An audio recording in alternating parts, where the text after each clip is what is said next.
জন্য অপেক্ষা করছো? তোমার মনের মানুষের অপেক্ষা করছো, না পার্টনারের অপেক্ষা করছো?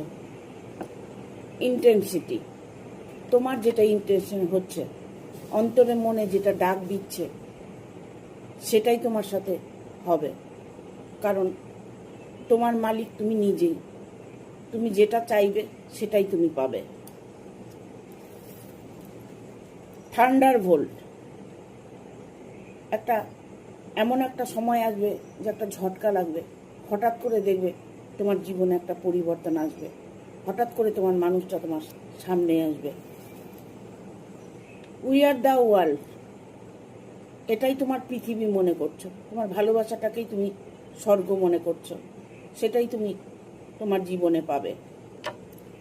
হারমোনি, মানসিক চিন্তার থেকে বেরিয়ে আসো, যে মানসিক চিন্তা ভাবনা করছো তার থেকে বেরিয়ে আসো। কম্প্রোমাইজ, কিছু কম্প্রোমাইজ করে নাও, বোঝাপড়া করে নাও, ঠিক হয়ে যাবে।